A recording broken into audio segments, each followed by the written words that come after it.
À la gare centrale de Kiev, c'est l'exode. Au milieu de la cohue, cette maman. Non, le train n'est pas encore affiché. Ça doit être par là. Juliana, 43 ans, chargée de ressources humaines, fuit la ville avec sa fille Margarita. Si je n'avais pas d'enfant, je resterais ici pour me battre.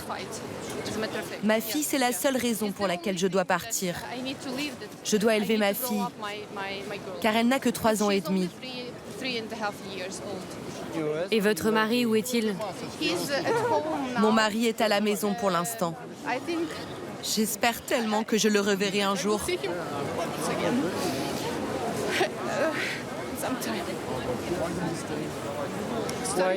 Pourquoi ne part-il pas avec vous?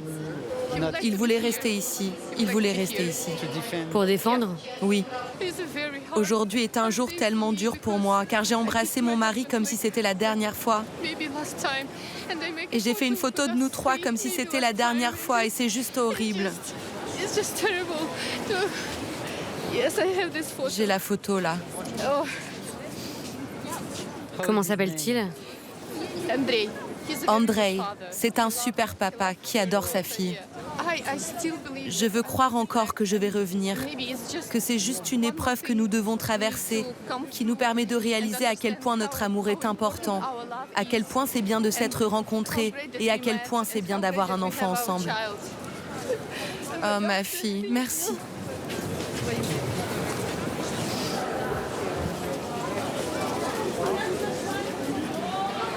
C'est le train pour Oujgorod? Juliana veut rejoindre l'ouest du pays, une région encore relativement épargnée par la guerre.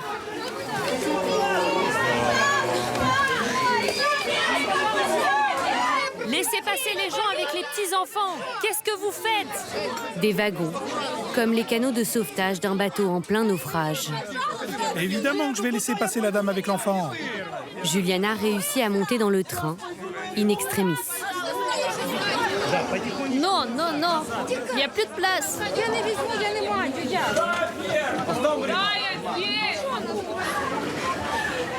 Allez-y, allez-y, allez chercher une place. Oh mon Dieu! Julia et sa petite fille ne savent pas quand elles reviendront chez elles, à Kiev.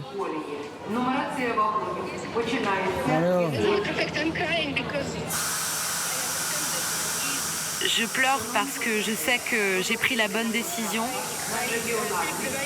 mais c'était une dure décision à prendre. Peut-être qu'un jour je raconterai cette histoire à ma fille et ça sera une grande histoire. J'espère que ça va aller.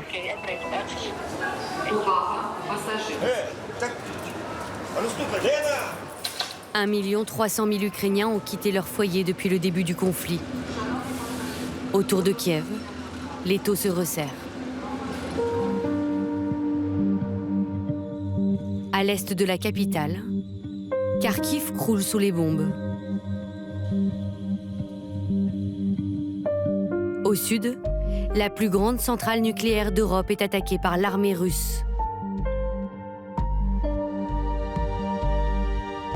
Un convoi de chars long de 60 km se rapproche de Kiev, qui pourrait se retrouver assiégée.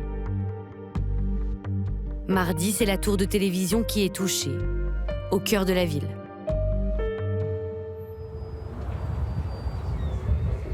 Ceux qui ont choisi de rester sont entrés en résistance. Dimitro, un restaurateur de 40 ans, a transformé son établissement en cantine pour les forces armées de sa ville. Ça, c'est pour notre armée et nos policiers. Notre chef propose ce qu'il y a de meilleur pour notre armée. Ce sont des ailes de poulet avec des saucisses, de la salade César. Et après, nous faisons le bortsch ukrainien, un délice. C'est pour qu'il soit fort. Entrez, venez prendre un café. Une trentaine de policiers et de civils viennent reprendre des forces chaque jour. On peut vous donner du borsch. Et si vous attendez encore un peu, il y aura des chicken wings. C'est tentant. Dites à votre collègue de venir pour prendre le café. C'est mieux de bien manger pour tuer des Russes.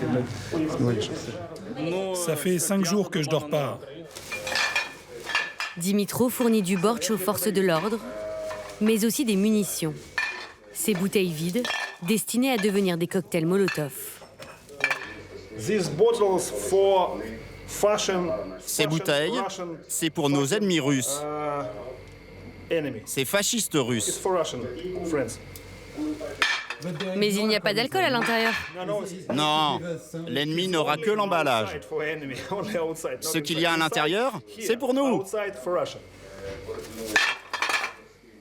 Il ne reste plus qu'à trouver l'ingrédient principal, l'essence. Dans la capitale, les stations-service encore ouvertes sont prises d'assaut. Il faut compter en moyenne 2 heures d'attente pour un plein.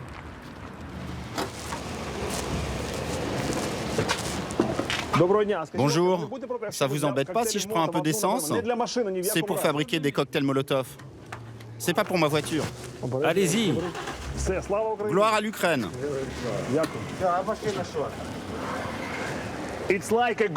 Ça vaut de l'or aujourd'hui. L'atelier de fabrication des cocktails Molotov est situé dans cette arrière-cour. C'est ta mission. Vous connaissez le dosage? C'est la première fois que vous faites ça? Oui, c'est la première fois pour nous tous. Vous connaissez la recette? Sur Internet, j'ai vu des publications qui expliquaient comment faire. C'est devenu le cocktail le plus populaire en Ukraine aujourd'hui. Tiens la bouteille et dis-moi quand je m'arrête.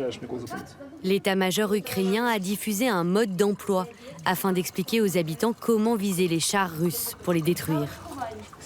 Ça va suffire, ça, face à l'ennemi? Je sais pas. Je crois, mais je sais pas. J'ai envie d'y croire. On a même des bouteilles de vin français. Lucien Rigu. Comment tu prononces ça? C'est un cadeau des Français pour les tanks russes. Merci l'Europe. Vous riez là, mais est-ce que c'est vraiment le moment de plaisanter? Non, justement, actuellement, rien n'est drôle. C'est un rire nerveux pour me protéger. Je n'aurais jamais pu imaginer que j'aurais un jour envie de tuer des gens. Mais là, vraiment, j'ai envie de tuer des Russes. Alors que beaucoup de femmes et d'enfants ont quitté la capitale, la famille de Dimitro est restée. Sa femme, Masha, entraîneuse de basket, a même insisté. C'est notre maison ici. C'est ma ville. C'est mon pays, donc on va rester ici. Tu veux que je pleure?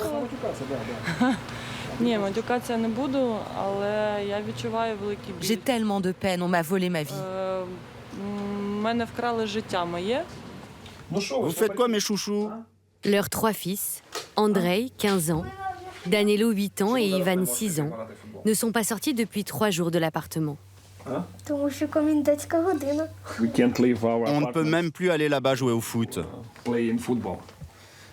Et du coup, ils jouent aux jeux vidéo. Ouais, les jeux vidéo. Du coup, les garçons, c'est des zombies. Vous entendez ça?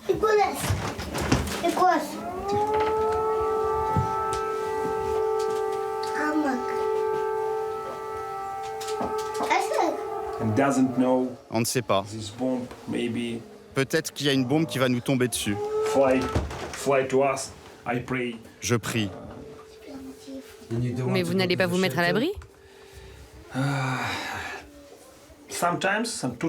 Parfois. On y est déjà allé 2 fois.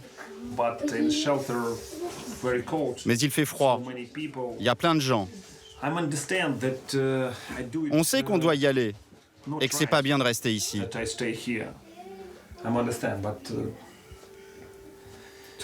Les sirènes retentissent toute la journée, non? Aujourd'hui, C'est la 5e sirène en 3 heures. La veille, l'armée russe a bombardé la tour de télévision de Kiev, détruisant par la même occasion la salle de sport où Andrei, le fils aîné, s'entraînait 4 fois par semaine. L'adolescent regarde en boucle les images de son club, éventré.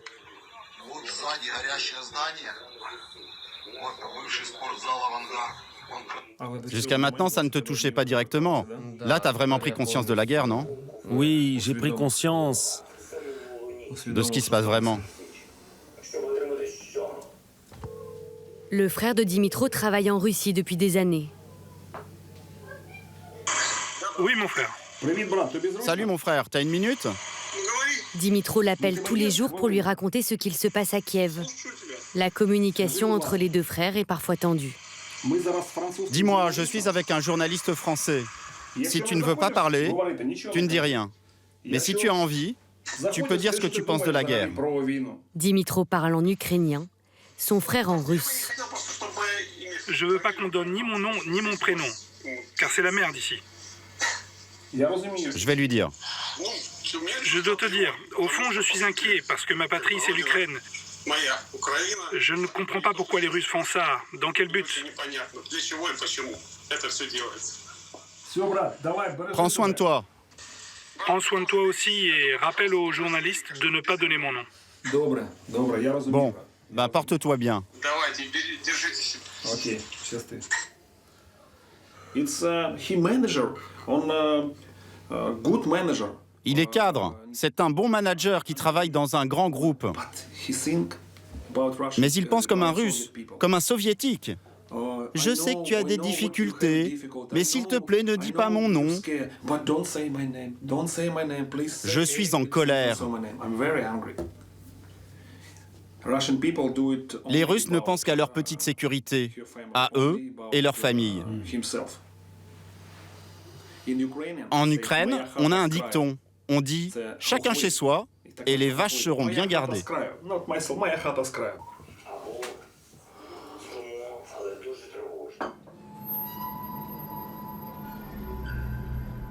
Dehors, partout, des barrages tenus par des civils qui ont pris les armes.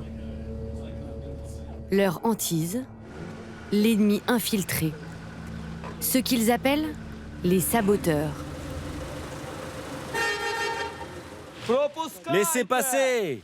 Le commandant Motard, 44 ans, supervise ce point de contrôle.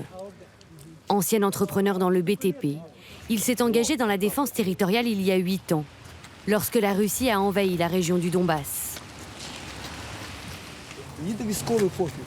Que ce soit un militaire ou un civil, vérifiez toujours le coffre, même s'ils ont une autorisation de port d'armes.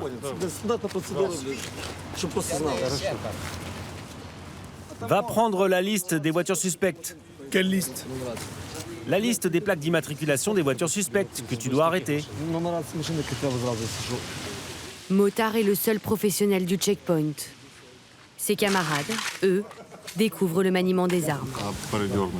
Tu le remontes comme ça, c'est tout. Tu montes et tu descends. Et ensuite, tu pointes vers le haut. Et toi, tu faisais quoi il y a une semaine avant de t'engager?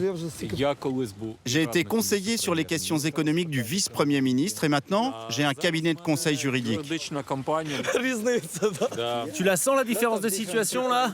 Mais on est une grande famille aujourd'hui. Nous, on s'en fout de qui tu étais avant. Ce qui compte, c'est qui tu es maintenant. Parmi son équipe, un soudeur, un informaticien et 3 femmes. Une biochimiste, une employée de poste ou encore cette maquilleuse, Alona, 32 ans. C'est une responsabilité. La première fois, quand j'ai pris une arme dans les mains, j'ai réalisé que j'avais le pouvoir d'ôter la vie à quelqu'un. C'est une responsabilité terrible. Mais si on est amené à devoir se protéger, ou protéger la vie de nos enfants, ou de nos parents, s'il le faut, nous serons prêts à tout. C'est ici, au nord de la ville, que les Russes ont tenté leurs premières incursions, la semaine dernière.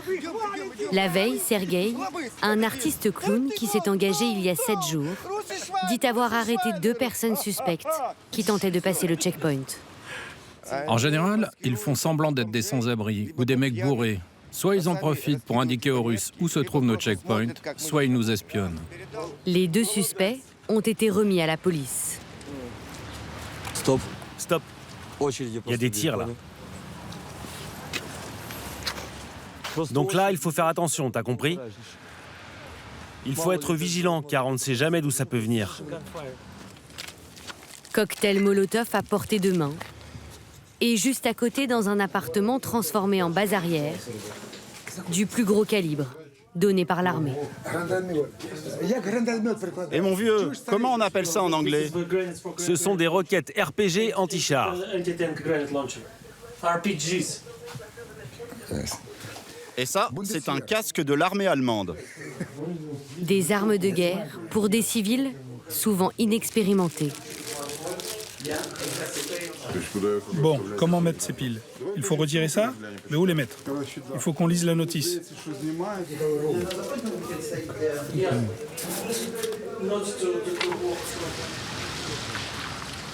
Une ville presque assiégée, où pourtant, la vie continue.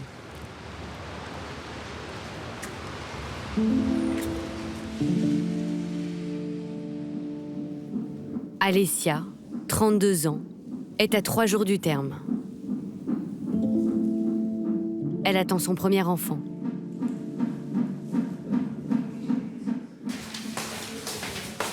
Pour éviter les bombardements, elle reste à la maternité jusqu'à son accouchement.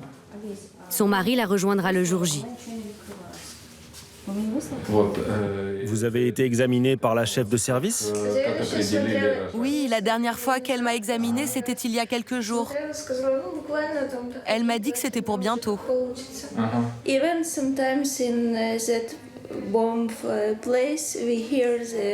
Il nous arrive d'entendre le bruit des bombes ici. Ça fait peur, mais qu'est-ce qu'on peut faire? Vous pensez que le bébé les entend? Oui, je pense. Parce que des fois, on fait des examens et j'entends son cœur qui s'accélère.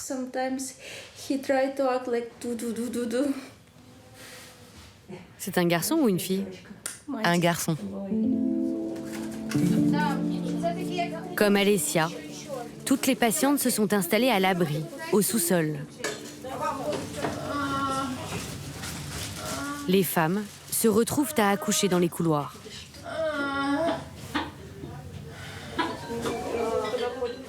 Les pièces où l'on stockait le matériel sont transformées en chambres de fortune.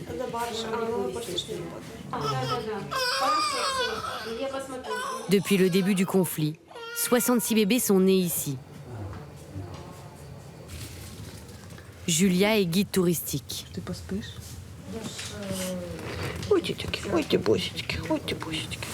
Elle a accouché de son premier enfant 4 jours après le déclenchement de la guerre. Il est très calme, il dort tout le temps. Il mange très bien. C'est pas des conditions habituelles pour avoir son premier enfant? Oui, mais quand même, comme ça, il deviendra très fort. Et il aura un caractère fort, c'est sûr et certain. On est calme, on est chez nous, on est sur notre terre, pourquoi on doit être stressé? Trop petit. Pour Julia, il est hors de question de fuir. Nous s'enfuir où? Et pourquoi? C'est ça la question. Parce qu'il est trop petit pour de grands voyages, je pense. Être un réfugié pour des mois et des mois, je pense pas. Je préfère rester ici. Si par malheur, les Russes rentraient dans Kiev? Non, je vais envoyer mon bébé chez son grand-père. Je vais prendre un automate ou un fusil. On va protéger notre terre pour le futur de notre fils. Et c'est vrai, je tire assez bien. C'est pas parce que je suis une mauvaise maman, mais ça, c'est parce que je veux protéger l'avenir de mon fils.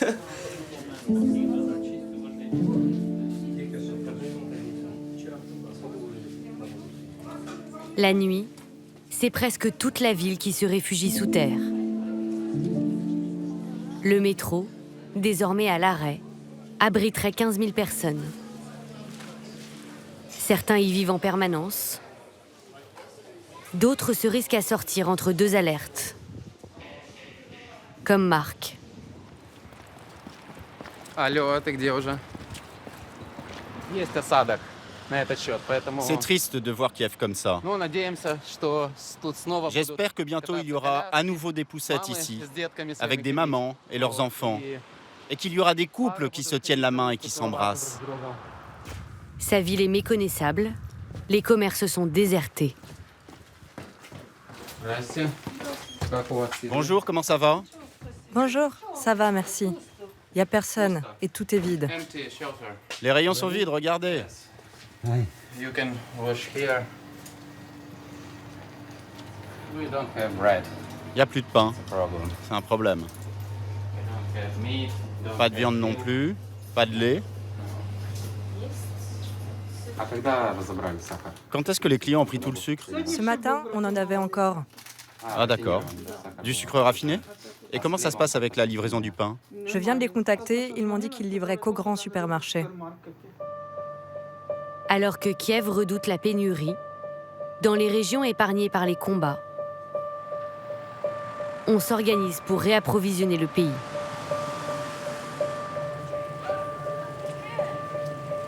Oujgorod, 120 000 habitants, situé à la frontière slovaque, est devenu l'une des bases arrières de la résistance.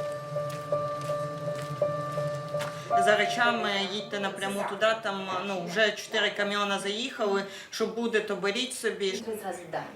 Даю зразу. Natalia dirige une association spécialisée dans le handicap. Depuis 10 jours, elle s'est portée volontaire pour coordonner l'aide humanitaire.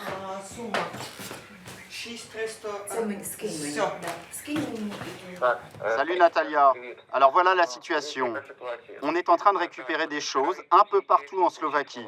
Les convois doivent partir dimanche et pourront tout transporter jusqu'ici.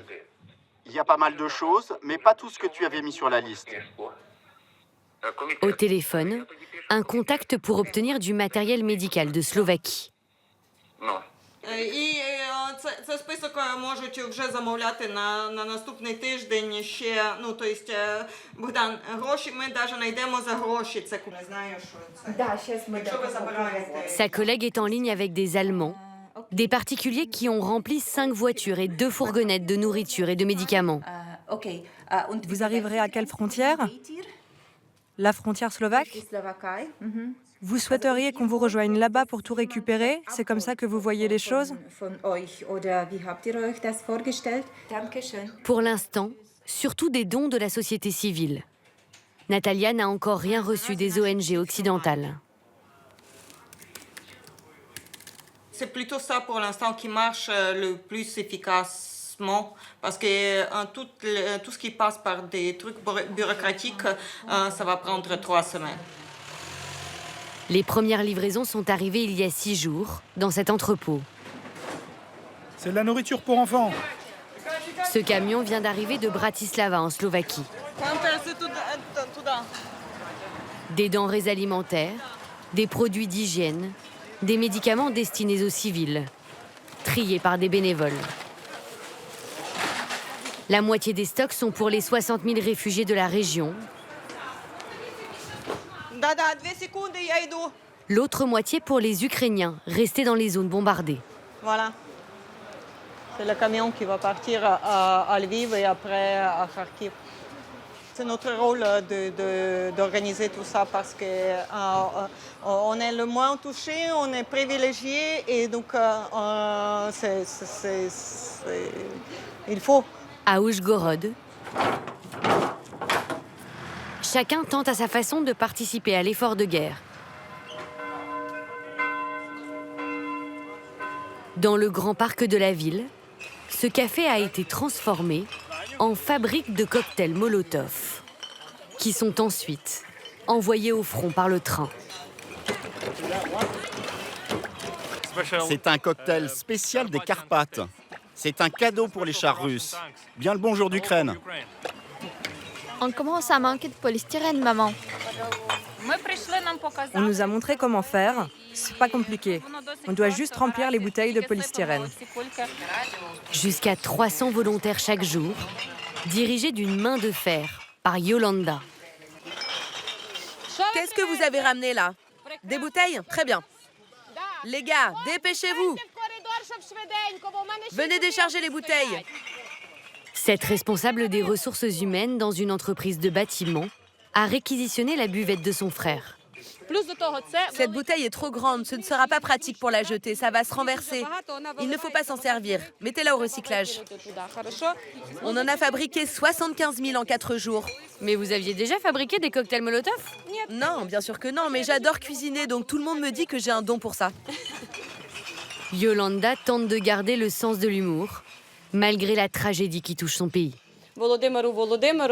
Vladimir Poutine doit savoir que nous, les femmes, apprécions ce qui est beau. Donc on va choisir la plus belle des bouteilles pour son cocktail. On la réservera spécialement pour lui, s'il n'arrête pas de nous faire la guerre.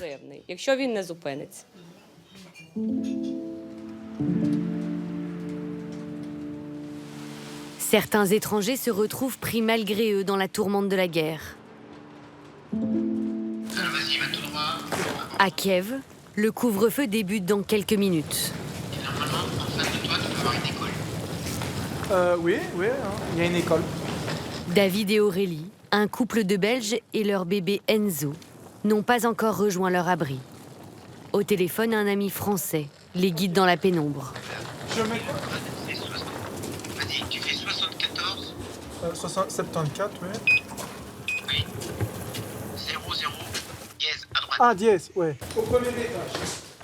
Absent de son appartement, il héberge plusieurs couples. Ah, ça y est.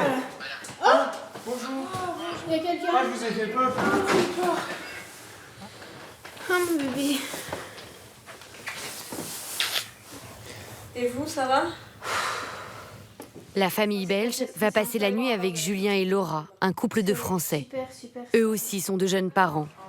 Leur fille Victoria est venue au monde il y a moins de 24 heures. Les nourrissons sont nés de mères porteuses, une pratique légale en Ukraine. Ça a été très rapide. Elle a accouché quoi On lui envoie un message à 17h, j'accouche. Ah bon? Ah ouais. Ok. La grossesse a été organisée par Tatiana, gérante d'une agence de mères porteuses. Elle prend sous son aile David et Aurélie, bloqués à Kiev depuis 10 jours. L'ambassade belge nous a dit comme ça, on vous avait dit de ne pas y aller. Bonne chance, on viendra pas pour vous. On nous a laissé tomber en fait, nous. Grâce à ses nouveaux amis français, le couple belge entrevoit une porte de sortie. Bonjour, c'est le centre de crise du Quai d'Orsay à l'appareil. Oui, bonjour. Vous pouvez me dire où vous êtes? Ben, on est toujours à Kiev actuellement. Toujours à Kiev? Ouais. Je suis avec mon conjoint et puis il y a d'autres couples également avec nous. S'agissant d'évacuation par bus, etc., pour l'instant, on n'a pas encore de jours et d'heures prévues pour un prochain convoi. D'accord. Mais dès qu'on en a, on vous informe directement, vous êtes sur la liste. On peut vous appeler à n'importe quel moment. En attendant leur sauvetage, les familles vont vivre aux abris.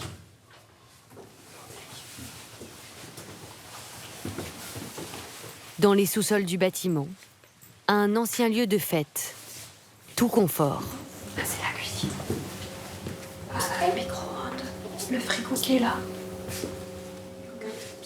Il y a tout ce qu'il faut, sauf de quoi dissiper leurs angoisses. Tant qu'on n'aura pas passé la frontière, on ne sera pas rassuré, en fait. Je pense que ça va être intense. Si c'est le convoi de l'ambassade... Oui, mais on va aller sur des routes. Si on croise des gens qui ont envie de... qui n'ont pas envie de rigoler, c'est vrai, non? Ouais, mais bon, il ne faut pas penser à ça. Oui, on va penser positif.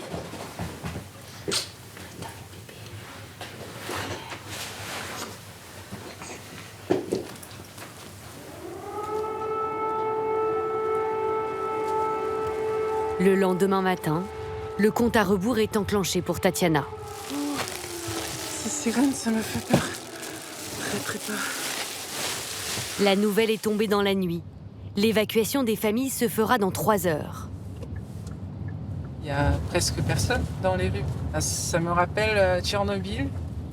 Avant, Tatiana doit obtenir un ultime document, indispensable aux parents pour quitter le pays avec leur bébé. Pour l'avoir, il a fallu trouver un notaire encore en activité. Tatiana, il me faut au moins une photocopie de l'acte de naissance. Une chance pour Julien, mais aussi pour Loïc, un autre client français de Tatiana. Ça, vous regardez ? Oui. Les deux mères porteuses signent le sésame à la hâte. Un certificat d'abandon de l'enfant. La garantie qu'elles ne pourront plus jamais le réclamer. Là, il faut qu'on y aille parce que ma femme vient de m'appeler et les sirènes sont hurlantes. Elles sonnent. Faut y aller, Tatiana. Oui, je dois payer. On doit se tirer dans un quart d'heure. Genre, faut aller chercher toutes les valises, Julien. Oui, Julien, allez. Julien, viens. Moi, je vais Ils ne sont qu'à 5 km du point de rendez-vous fixé pour l'évacuation. Mais à peine partis, ils doivent s'arrêter. Tatiana contacte le chauffeur qui doit les évacuer pour négocier un délai de grâce. Я вот сейчас везу французов, мы уже на мосту, вот здесь на Голосиевской, напротив Рошена. Il y a un véhicule sur place qui est déjà plein, mais un deuxième est en train d'arriver. Добре. Зараз ми тоді під'їжджаємо. Так, добре.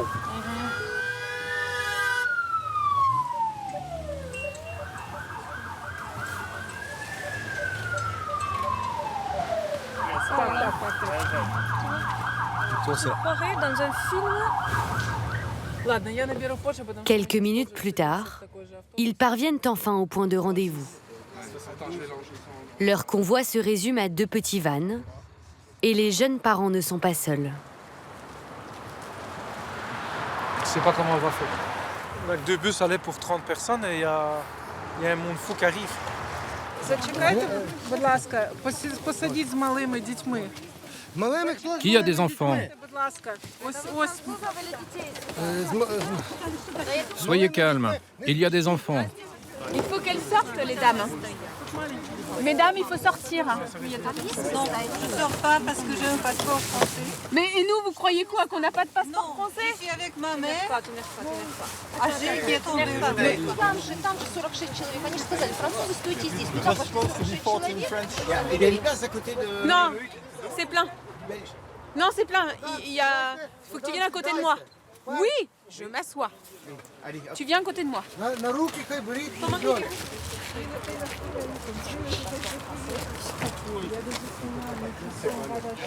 Tout le monde cherche à sauver sa peau, quoi.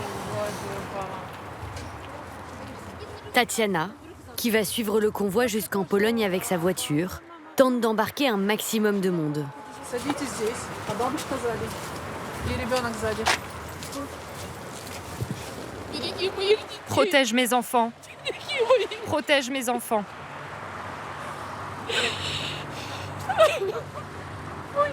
Qu'ils soient maudits, ces Russes. Tatiana part avec les enfants de son ami Sacha, Je te confie ce que j'ai de plus précieux. qui a fait le choix de rester à Kiev avec son mari.